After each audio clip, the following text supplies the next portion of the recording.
Welcome to the F Movie Podcast. I'm your host, of course, Dylan Camacho, and today we're talking about the movie Sinister. That's going to be the man to my left, Mason's movie choice for this week. Also on the show, Mason, everybody. Hi. Small round of applause. Golf claps. Is that golf claps? Yes. Nope, golf claps for everybody. Welcome. Hands full. To my right today is, of course, going to be the one, the only Nathan, the AV man himself. And we also got, last but not least in our hearts, my favorite pickup line, Price Bell, everybody. Don't understand that joke quite. You don't need to. I didn't think it out. So today on Sinister. Today on Sinister. Yeah, I said it. Not the podcast. That's going to be the podcast. Today on Sinister podcast. Yeah. This Sinister podcast. This Sinister podcast is absolutely right. And it sure will be. Where do we want to start on this movie?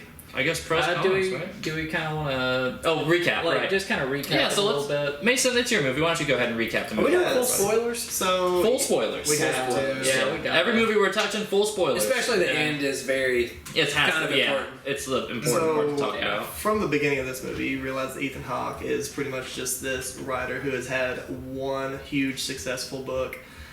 He is on Kentucky Blood. Kentucky Blood, Yeah. as it's accurately named, and he is working hard to try to get one more really famous book. He's had a couple that have been swept under the rug. Anyways, they move out to this new location.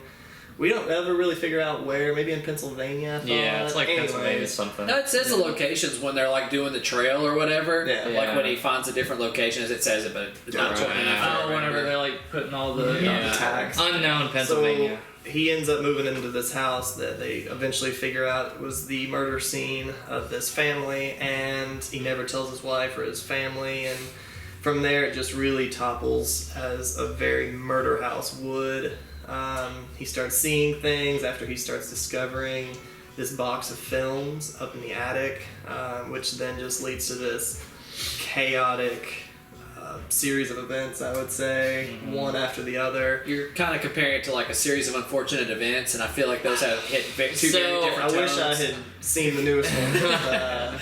It just kind of keeps spooky from there. Like, as he kind of falls into the mystery, he started on seeing, like, Mr. Boogie, I think, is, like, the character's official name. Yeah, that's... And- Bagul. Well, Bagul is The his Bagul, actual. whatever, But the yeah. kids call him Mr. Boogie, right. So, and yeah, it kind of just keeps getting spooky and spiritual and murder filmy from there. And you see all this natural home footage of people getting just murdered, and it never really shows you it. We'll get in more into that as we get towards the end of the film, but But it starts off really making you think Just- that maybe this is going to be just like a regular murder, not supernatural in any way. But it doesn't regular really- murder. 4 people hang themselves at the same time. regular murder. Regular murder For mystery. Pennsylvania. Have you ever lived in Alright. Pennsylvania? I've never been, but I imagine. But been through it. like it didn't have the air of supernatural events. No, yeah. Not until about 30 minutes in. And Right. like at several points early on, whenever there are things that feel like they might be supernatural, they explain them away with like, oh, the kid was sleepwalking outside, and that's who he saw in the he in does the this window. all the time. Oh, and Yeah. the box. The box. Yeah, the box. Oh, Jeez. what a classic jump scare! Yeah. Oh Yeah. boy! Yeah. If I saw that, if anyone was used to seeing that, I still don't think they would be used Oh, to you don't- seeing yeah. that. Frankie playing in the box again. You know, like, One time this week. God. Just crawling out, crab walking. Yeah, just doing his thing. That kid's going to foster care. I'm telling you right now. Like, He's got nope. more issues than you could fix. Bye-bye. No, but I think this movie, you know, even though it is supernatural and sort of like paranormal in its way, like it's not like Hereditary. It's not like, in my opinion, Insidious. Like, it's a very simple film. I think. Like they sort of throw this story together in a way that you don't have to sit there and scratch your head and be like, so this is what it's connected to. No, it's a very simple idea. The chain of events to me makes a lot of sense. You didn't have to wrap your head around every single piece of it. It was just sort of flowed to you. And, Ethan Hawke, I don't know very many other things that he's in off the top of my head, but He's a famous actor that can't name a handful of his movies. it's just true. It's true. See in Black Hawk Down? No, not at all. He's in a. He wasn't in Big Fish Purge. because that was. Was he in Purge? He was in But in the Purge first one. because it's him and Lena Headey or Lena Headey. Headey, Yeah, Lena Headey. Yeah. in the first Purge. Yeah, The first before it starts getting into an action Because he got franchise. killed. He was the security Yeah. guy. Mhm. Yeah. So all of that is to say, Ethan Hawke has done nothing of note. Anyway, Yeah. He's done Boyhood. That Yeah. was 2004. we're gonna check his IMDb, and he's gonna be in one of our favorite movies, guaranteed. But for right now, nothing that we can recall. Sorry. Thank God, Ethan Hawke does not watch this podcast, so we are fine. He's making millions. Joke's on us. Yeah. But I don't know. I think some of the things that I really liked about it was a Blumhouse picture, which they do a lot of those weird. And this is you know, Blumhouse before it's Blumhouse too. Like this Yeah. is a classic one with it, and like Yeah. I kind of like that's what you mentioned the simple part. Like it's a simple like horror movie, and I think that's actually probably one of its greatest strengths is that it's just one of those films that could be trying to do lore, could be trying to build a universe. Because it feels like that's really hot right now with They the horror do. movies. They Is really that- do. There's a sequel. Oh yeah, there's a second Sinister, but And they do it the same. all right, fair, yeah. But then they just carry over the same concept and fine. All right, so They whatever. expand- So they they expand expand on it, too. They expand it, but if you just watch this movie and forget there's a second Sinister like I Exactly. did, you're fine. Like it doesn't feel like that they're shooing in like they're trying to play off a sequel into this film. Like a Paranormal Activity kind of thing where like Paranormal Play is very much like there's going to be another movie. there's 6. 6 of them. Jeez. I didn't watch after number 4. I've It's watched 4 5 too of them, many. and I actually really like every single one of them. I won't lie. Here's my big thought on this. My big thought on Sinister is that Sinister really paved the way for Paranormal Activity in that they started doing the bad concepts good. So if you're looking at jump scares in horror, like which I've always said is really really cheap, like Yeah, it's it's cheap, true. but this movie does jump scares really well. All you have to do is have a score at that point. Yeah, if you have the score doing that, Yeah. and it sets tension in the right way, which I've always said, like the thriller part is always the best part. Every moment right before the scare is always the part I'm more like afraid of than anything. Yeah. And because it's so simple, it keeps it just concise. Like there's not a lot of like fat for like, oh, they tried to do this, or they're doing this long beat the dead horse thing, or whatever. This was a simple and really nice little horror film in that way. Which that kind of leads into one of my biggest praises for this movie was talking about the jump scares. Kind of was the found footage segments. I thought that was definitely the spookiest part of it. Yeah. Every the one of them. strange. Yes, just like music and everything such. seemed off about that. Oh, What yeah. you were watching. Like, Every ounce of information that you got, you were just like, bro, I would be out of this house. Yeah. Like, stop, swallow Which- your pride, move on. which he eventually does and everything. Which thankfully, that's one of the things I hate the most about horror movies. Is like I would be doing something so much so different. different. But like It Ethan wouldn't be Hawke, you, yeah. besides staying there longer than he should, Yeah. like they eventually got out at least. Yeah, but that's true. that's beside the point. And again, going back to your jump scare thing, most like, yeah, I saw that one a second ago. It Yeah. was spooky. I'm surprised it took that long to sound, though. That was a good 10 seconds. That's a lot. That makes the film is pretty far. It's supposed to be sound versus light. So Yeah. we're doing fine. For those wondering, there's just lightning. And it's still rumbling. This for like, house is definitely having an earthquake right now. Yeah, it's been 7 seconds of rumble. If this podcast ends as our last podcast, Sayonara. it's been a good time. Not been a long time. Not been a long time. All right, besides y'all interrupting me to Sorry. get to my crescendo of a point. Get to the was podcast. definitely the highlight for me of the movie was the lawn mowing. Yeah, I knew we were gonna say Found lawnmower scene. Ooh. Oh, 100%. It just because every one of the found footage segments had like this uneasy to it, and like it showed them being happy, and then all the other films were like immediately like somebody's dying, the family's dying, Right. you see something bad. But with the lawn mowing one, you see them inside, and then it cuts to him just running the lawnmower, and you're like, I don't like where this is going. Yeah, this man. probably isn't going to end well. Yeah, I don't know. and then like the music gets real spooky. Whatever and the jump just scare gets real sound scary. is attached to that. And then too. that sound, like that happens when like they run over. I don't remember which. I don't it was the remember really woman, seeing it was like the mom, because It was you the actually mom. saw her like doing this little number, and that was the only one who was. I was like, too busy recoiling in conscious. fear, I Yeah. guess, to Yeah. really pay attention to So what was was Ethan going Hawke, on. right? Yeah, and that's the one where he had the strongest reaction Yeah. to. I do hate lawn mowing, so I get it. Like, and then to even like make it even worse, like you figure out that like it's the kids that are doing this. Right. And, like, oh, spoilers. This is where we're getting to the end part good. of it. Yeah. Well, we already decided on. Yeah, I know. We said all of our movie reviews are always going to be full spoiler, and I will say that in every movie at the beginning of every podcast because some people are going to come in and be like, "Sweet, let's watch Endgame finally. I'm going to check this review out before I watch it," and then that's going to go poorly for him. But Yeah.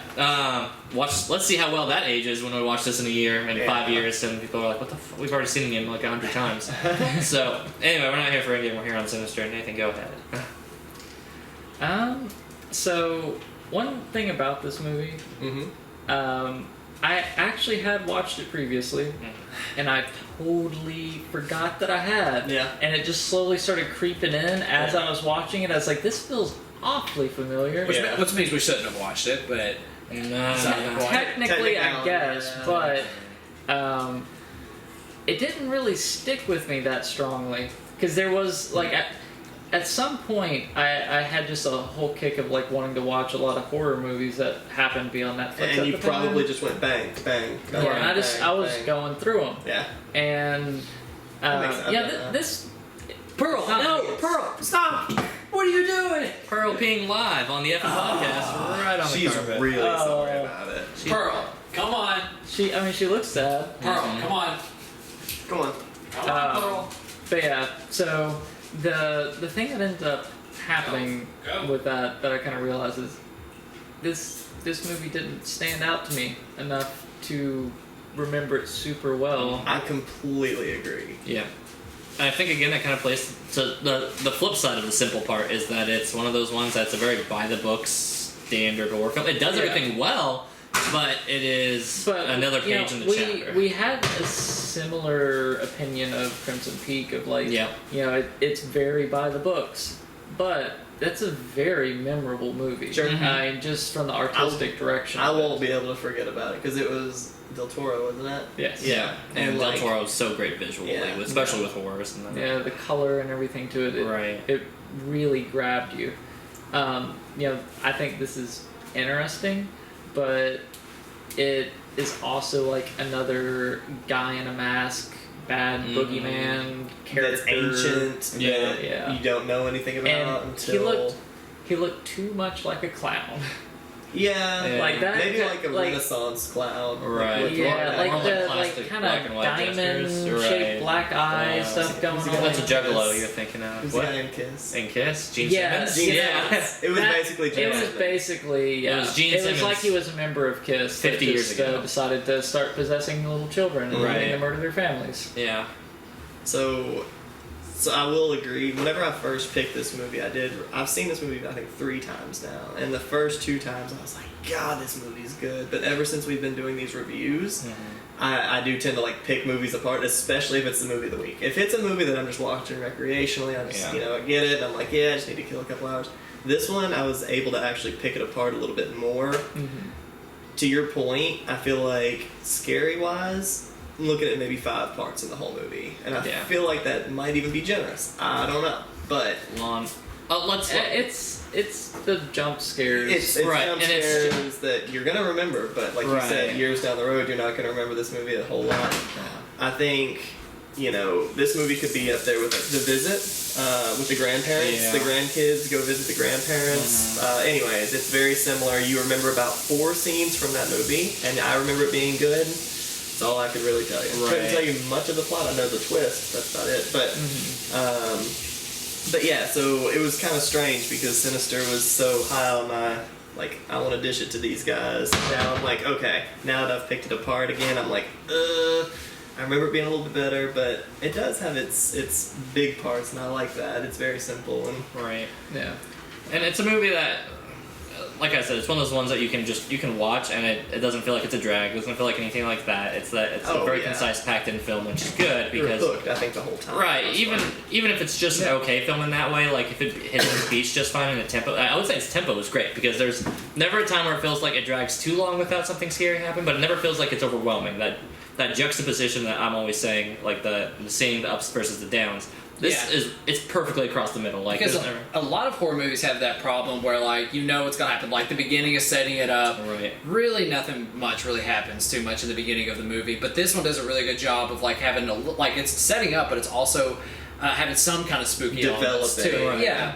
It's because horror movies, you always expect that gradual build up and then just that huge climax to happen. Yeah. But in this one, it felt a bit more gradual rather than the usual horror movies where it's I don't know, a lot more exponential, I guess. Right. Yeah. This one was a lot more gradual, which I liked. Well, and it was also like there were lots of little like points of terror happening throughout the whole thing. It wasn't like some The big thing. Right. The snake, the box, falling through the ceiling, and it was doing those like scary horror moments in the time frame in which you didn't think it was still supernatural. Like at the point, it was like still in the points where you're like, this might be some regular, like just serial killer character, and maybe he is sneaking. Like, you know, like I said, I'd watched this movie before, but I didn't remember it all that well, and I kept thinking like, how is he getting in and out of the house? Like, he heard footsteps up in the attic. Who are the footsteps? How can he get through the ceiling? You know? But then you realize like, oh no, it's supernatural. Like, oh yeah. And even the subtle notes with that is like, before you realize it's a supernatural horror movie, is you'll even see like there's those typical horror movie like behaviors you're just like beating yourself in the face over, like when he goes and the kid's outside.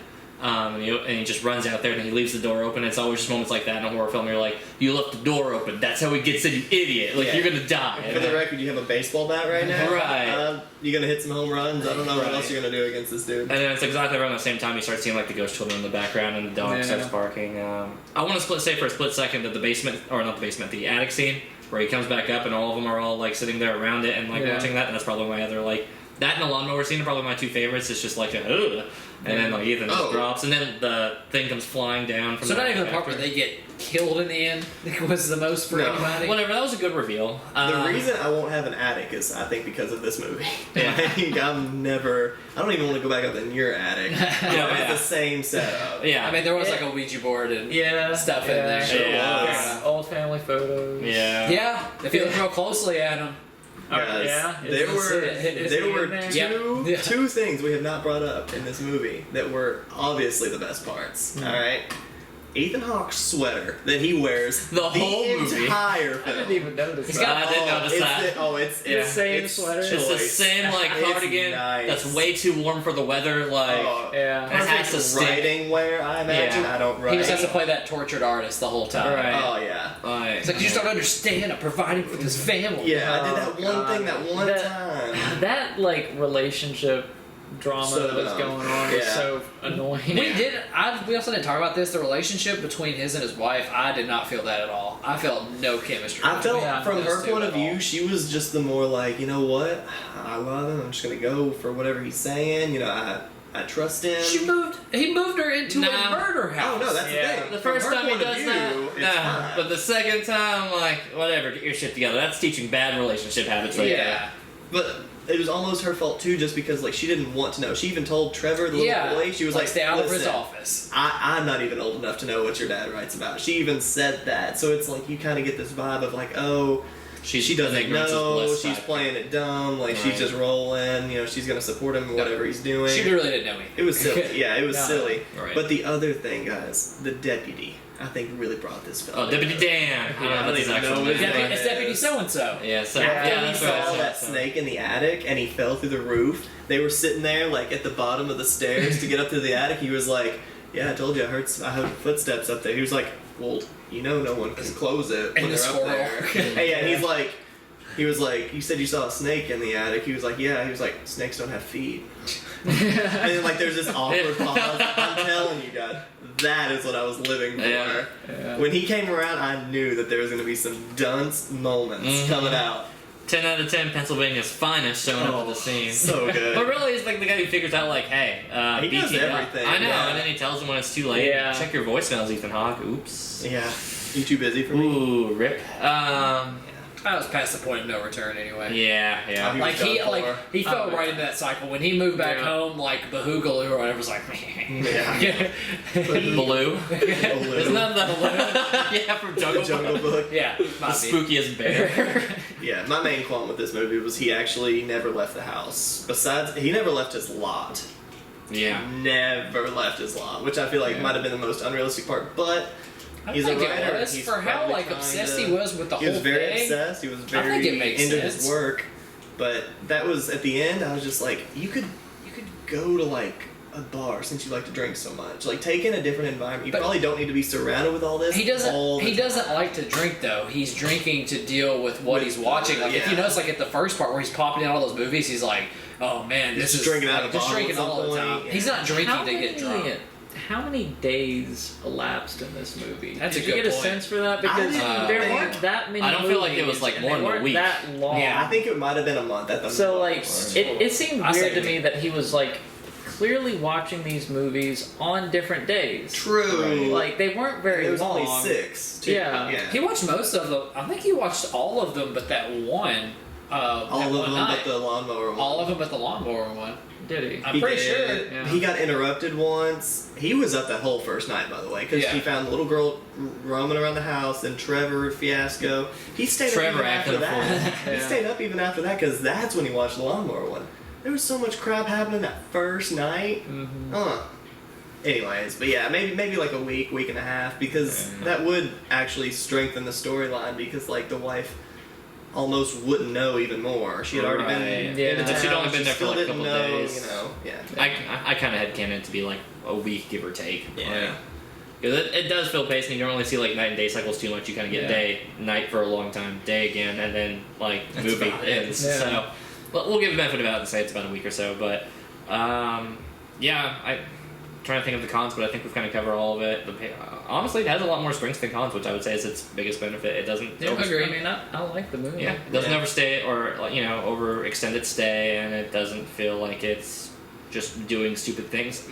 And the things that it does, even to my first point, is like the things that it does that annoys me in horror movies now, it does well. Like the jump scares, normally I'm like, on. It but- doesn't overdo it though, especially Right. if you watched a lot of like I feel like early 2000s horror movies, especially tried employing the jump scare. Yeah, the only parts that Yeah. you watch those movies are for the like jump For scares. jump that's it. scares. Right. But now, I mean, I feel like they utilized them pretty well in this movie. They Yeah. had maybe 3, 4, 5, 3, 4, and they yeah, were we all thought very Well, big. they were all very Right. dramatic. Except the last one. I felt like the last Oh, one was. that Oh, one that was last a one was cheap cheap. one. Yeah, it's the cheapest. I think that's Just one we can pops agree back into on. the screen. Yeah. Yeah. That was unnecessary. That's super It was cheap. unnecessary, but at the same time, I took Don't Bryce, it's a flex. rationalize this. Like, It's not a we flex. got you. Boom. Yeah. Here's another one, and like you feel No, it. that's Right. nothing to rationalize away. It was Yeah. unnecessary and makes this movie worse because Well, it don't uses think that it jump makes scare. it It uses jump scare so sparingly and so effectively to throw it at the end like that Yeah. was just tacky.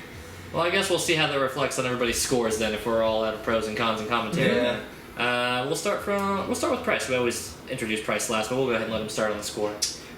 Okay, so we have pretty much said off air that our scores reflect our feelings for the movie, Yes. not how Yeah. we feel. More Not like how subjective. like objectively people will feel. It's how we feel. Right. So saying that, I'm not going too low as you all are revving up for. I don't know what you got. for I'm this one, but- going at a solid 5. I honestly was thinking about this for a while. Okay. These two idiots think nothing exists below a 6 apparently. That's not true. And 5 is just very middle of the road for me because I would put it lower because horror is not my genre.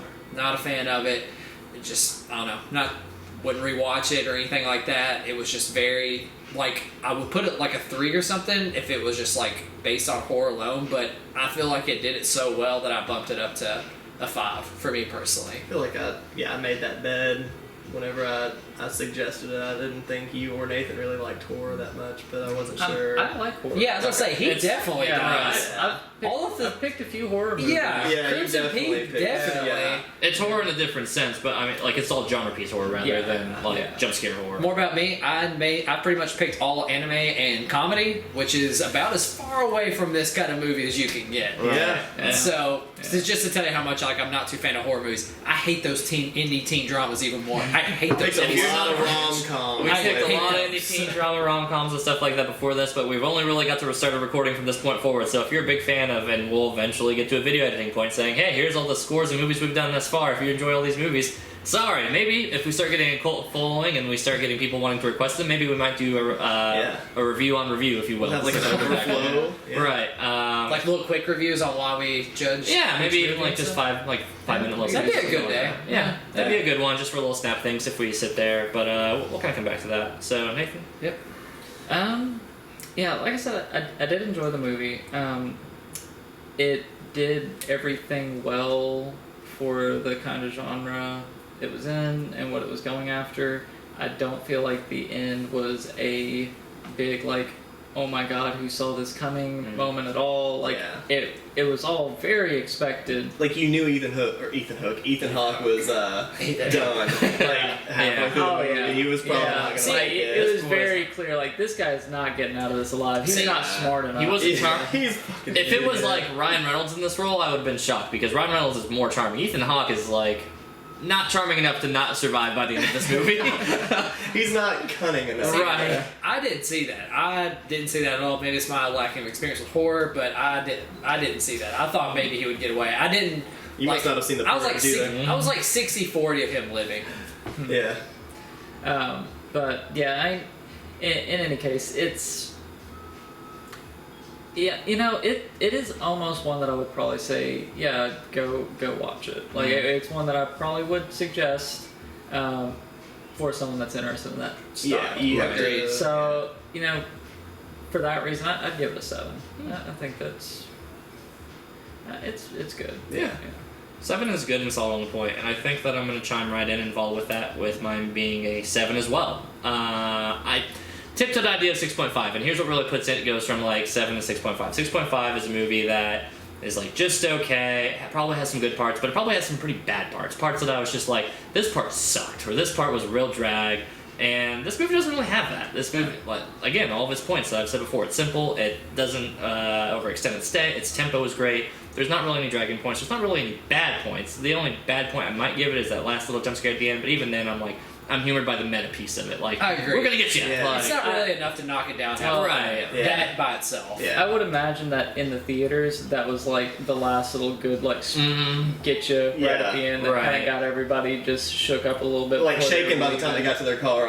Still, they're just like, damn it, we were so close with it. So, it's good. I would recommend it. It's not like great. It's not overwhelming. There's no excellent parts or anything like that, but it does everything it intends to do, and it does those well. So I think it's right at a 7. It's a pretty solid movie. I would probably recommend it. It's not great. It's not one of those memorable ones that I would just sit there and praise the rooftops. But if you're a person who likes horror and you're into that classic jump scare in the early 2000s, but you want to see it done really well, then I would say Sinister is probably the movie you should check out. Yeah. Yeah, so going into this, like I said, I'd kind of praise this movie pretty highly just because I remember it being really, really good. And I was like, you know what? It's going to be good. It's good enough to at least suggest to everyone. I think everyone would somewhat enjoy it, but after watching it, I had it at an 8 previously, after, kind of picking it apart piece by piece. You looked on your IMDb? I didn't have to. I already knew it was an 8. Nice. Yeah. I actually ended up having probably like a 7.5 for me, only because, this isn't a movie like Inception where the storyline is so vast and like there's so much to just absorb. It is half that. It is so much smaller and so much easier to understand. But that doesn't mean that it's worse. It's just a matter of, is this a good use of an hour, 40 minutes, whatever it was? Hour 50, whatever. If it is, it feels. I don't even think. Yeah, I was gonna say it was quick. I thought. Anyways, You keep saying like this is a movie for dum-dums. it honestly is. It is, but it's not meant to be a bad thing, though. For this time period, you had like that Mama movie. You had all the Insidiouses coming out. Mama you came out had this time? Paranormal Activity. You had all these B films like Morgan and all these other things. This trumps almost all of them. Agreed. Because it is so simple and they're not overdoing it. I know, I've said simple 100 times. You keep saying it's simple. But it's a great word to describe it. It's awful. Simple is not dumb. Simple means that it's not trying to do more than it needs to. Those yellow books, Horror for Dummies, I think Sinister is like the cover of the Horror for Dummies books. Right. But that's where I wrap on. I don't think it's much more than a 7.5 if you're looking for a great horror film. I don't know where else to tell you to go, and I don't know if I don't know. I can't think of any off the top of my head. But Well, keep watching our podcast, and maybe we'll find out some other good horror films to check out. Real quick, what did everybody think about Vincent D'Onofrio? Oh, you mean Law and Order? Was just guy? in there? He didn't Wilson even want to get Fisk? credited in that. I was supposed to film. say Wilson Fisk. Wilson Fisk. He was or great. also known as He didn't do anything. he was the study guy that Mr. Mr. Jonas. Oh, Dr. webcam Jonas. guy. Yeah. Okay. Yeah. I mean, he didn't do anything. He didn't really. Wilson Yeah, Fisk. that wasn't really acting. Yeah, it's No. just him talking. It was I like him in his a wig voice. being really like, good. "Hey, do you like cold stuff, Vincent D'Onofrio?" And he's like, "Yeah, man, sure." And he's like, "All right, well, you haven't done Daredevil yet. Do this." Like, Yeah. you could tell he was like, "Yeah, I needed a paycheck to kind of just get me by," and he did that. Law and Order SVU is it's not paying Like, the I bills mean, right it's now. No. like they literally could have Skyped him in. Well, Because yeah. he Yeah, they was could've just done like, I truly don't think that he was ever in studio. Like that was You're true. a bookcase. Yeah. All right. yeah. Or can you Get look that like you're in a film. study? Fantastic. Put some glasses on, have a bookcase behind you. Get someone to bring you coffee. and I don't know if this is We're like. gonna fax you over a couple of pictures to hold up at the webcam. I don't know if it's from like looking too much like my 10th grade AP English or whatever, but like, did you all think that like his like you could obviously tell there was some girl behind him like listening in on the conversations, like the background Vincent D'Onofrio, like there was like a girl like he had a side like bar with her at one point. Yeah. I mean, do you think that's Yeah. like to kind of Sounds show the difference between Ethan Hawke's keeping everything from his wife and him being open with his wife that he's really into all this weird stuff? I played into didn't that pick at up all. on that at No. all. Really? Maybe. Not at all. I mean, didn't notice that. I think that'd be a good thing to point at, but it's also Again, it discredits our like simple thing. No, don't make this movie deeper than what it is. It's not. That's not a really deep thing. 6.5. My scores changed immediately based on this expression. No, it stays the 7. So that's our review of Sinister, everybody. Thank you all for tuning in. I'm still, of course, your host, Dylan Camacho. We got Mason, Nathan, and Price here with me. I guess we'll just transition into Price. Do you know where our movie is going to be for next week? If we're going, Well, let's see, because we may all have to have seen it or not. But if we're going with the same rotation as apparently this rotation, we're going on movies that we would not normally pick. And if that's the case, I was going to go with Foxcatcher. Seen it. Foxcatcher? Have you actually seen it? Wait, what's... It's got Michael Scott, Steve Steve Carell, in it, Channing Tatum. and Channing Tatum.